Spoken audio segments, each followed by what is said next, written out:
انسان کے اندر کی ہرس کو بہت ہی خوبصورت طریقے سے ایڈریس کیا ہے اللہ تعالیٰ نے۔ قرآن کے اندر ایک سورہ ہے، سورہ تکاثر کے نام سے، جس کی پہلی آیت میں ہی اللہ سبحانہ و تعالیٰ فرماتا ہے الہاکم التکاثر، زیادہ سے زیادہ کی مانگ نے تم سب کو غافل کر رکھا ہے۔ یہ ایک بہت رف سی ٹرانسلیشن تھی جو میں نے آپ کو بتائی ہے، لیکن اگر ان دونوں الفاظ کی گہرائیوں میں جاؤں میں تو الہا جو لفظ ہے اس کے معنی ہیں کہ آپ نے ایک کم اہمیت والی چیز کو بہت اہمیت دے دی ہے،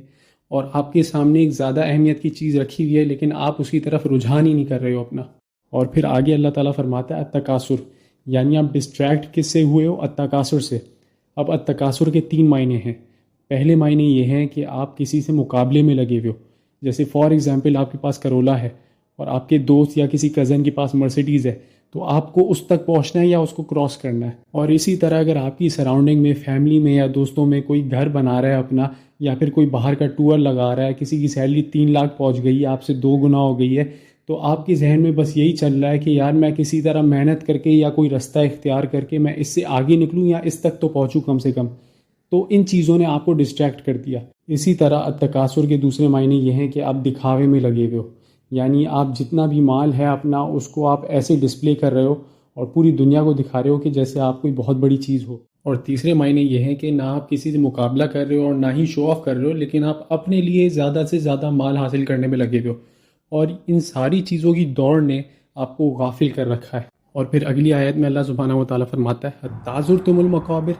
حتیٰ کہ تم زیارت کر لو اپنی قبروں کی۔ اب اس کو ایک دنیاوی ایگزامپل سے سمجھنے کی کوشش کریں۔ ایک شخص جس کو شوگر ہوئی ہے اور وہ آپ کے سامنے بیٹھا چائے میں چینی پہ چینی ڈالے چلے جا رہا ہے، تو آپ اس کو کہتے ہو کہ یار اب تم اتنی چینی ڈالو گے کہ تم ہاسپٹل پہنچ جاؤ۔ تو ایک رائے یہ ہے کہ اللہ تعالیٰ اسی طرح فرما رہا ہے حتیٰ زرتم المقابر، حتیٰ کہ تم لوگ قبروں کو جا پہنچو۔ اسی کے متعلق صحیح البخاری کے اندر حدیث آتی ہے جس میں رسول اللہ صلی اللہ علیہ وسلم فرماتے ہیں کہ ابن آدم کو اگر سونے سے بھری وادی دے دی جائے تب بھی وہ پسند کرے گا کہ اس کے پاس ایک دوسری وادی ہو، اور پھر جب دوسری وادی بھی دے دی جائے گی تب بھی وہ پسند کرے گا کہ اس کے پاس تیسری وادی ہو، اور کچھ بھی ابن آدم کا پیٹ نہیں بھر سکتا سوائے خاک کے، یعنی کہ ان کی زندگی ختم ہو جائے اور یہ قبروں تک جا پہنچے۔ پھر آگے یہ بھی فرمایا کہ اللہ اس کو معاف کرتا ہے جو بھی توبہ کرتا ہے۔ اور پھر آگے اس سورہ میں اللہ سبحانہ و تعالیٰ فرماتا ہے کلا، ہرگز نہیں، سوف تعلمون، تم بہت جلد دیکھ لو گے۔ اور پھر دوبارہ اللہ نے فرمایا ثم کلا سوف تعلمون، اور اس کے بعد بھی ہرگز نہیں، تم بہت جلد دیکھ لو گے۔ اب ایک رائے یہ بھی ہے کہ اللہ تعالیٰ نے جو 2 دفعہ اس طرح فرمایا ہے اس میں سے پہلی دفعہ جو فرمایا ہے وہ قبر میں جانے کے بعد کا منظر ہے۔ اللہ تعالیٰ فرما رہا ہے کہ ہرگز نہیں، تم دیکھ لو گے، یعنی اگر کوئی وشفل تھنکنگ ہے تمہارے ذہن میں کہ تم دنیا میں جو چاہو گے کرو گے اور پھر قبر میں جا کے بھی تمہارے ساتھ اچھا سلوک ہوگا، تو کلا، ہرگز نہیں، تم جلد دیکھ لو گے۔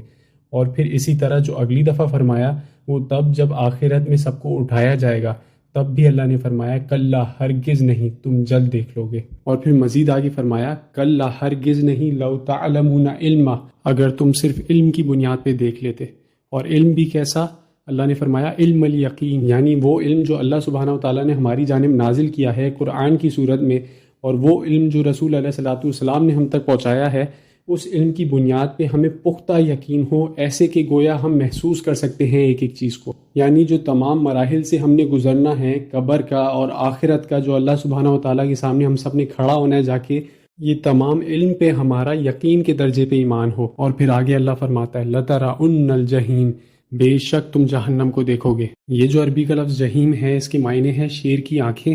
کہ جب وہ اپنے شکار کو دیکھ رہا ہوتا ہے، یعنی کہ جب اس کی آنکھیں بڑی اور ریڈ ہو جاتی ہیں اپنے شکار کو دیکھتے ہوئے اور وہ حملہ کرنے والا ہوتا ہے، اس کو ہم جہم کہتے ہیں عربی میں۔ یعنی بالکل اسی طرح جہنم بھی اس دن لوگوں کو دیکھ رہی ہوگی کہ جیسے ابھی اٹیک کرے گی سب کو۔ اور پھر ساتھ میں یہ بھی فرمایا لَتَرَوُنَّ الْجَحِیمَ، یعنی تم بھی جہنم کو دیکھ رہے ہوگے اور جہنم بھی تمہیں دیکھ رہی ہوگی۔ اللہ تعالی ہم سب کو جہنم کی آگ سے اپنی حفاظت میں رکھے، اللہم اجرنا من النار۔ اور پھر فرمایا ثم لَتَرَوُنَّهَا عَیْنَ الْیقین، اور پھر تم اس دن دیکھ لو گے اپنی آنکھوں سے، عین الیقین یعنی آنکھوں کی بنیاد پہ دیکھ کے یقین کرو گے تم، جبکہ اس سے پہلے ہمیں کہا جا رہا تھا علم الیقین، یعنی علم کی بنیاد پہ اگر صرف تم یقین کر لیتے، اور وہ ٹائم ہمارے لیے ابھی ہے کہ ہم علم الیقین کے درجے پہ پہنچیں۔ اور پھر اللہ سبحانہ و تعالیٰ فرماتا ہے ثم لتسألن یومئذ، اور بے شک پھر تم سے پوچھا جائے گا اس دن، عن النعیم، ان نعمتوں کا، ان کانسٹنٹ نعمتوں کا، کیونکہ نعیم کا لفظ استعمال کیا ہے، تو ان ساری نعمتوں کا اللہ تعالیٰ ہم سے سوال کرے گا۔ اور کانسٹنٹ یعنی لگاتار نعمتوں سے مراد یہاں پہ یہ ہے کہ وہ نعمتیں جو ہمیں مرتے دم تک دی جا رہی تھی اللہ تعالیٰ کی جانب سے، ہمارا گھر، ہماری گاڑی، ہم لوگ جس اے سی کو استعمال کرتے چلے آ رہے ہیں، ہمیں جو کھانا روز مل رہا ہے، یہ تمام کانسٹنٹ نعمتیں جو ہمیں مرتے دم تک ملتی رہی ہیں، ان سب کا سوال ہوگا اس دن۔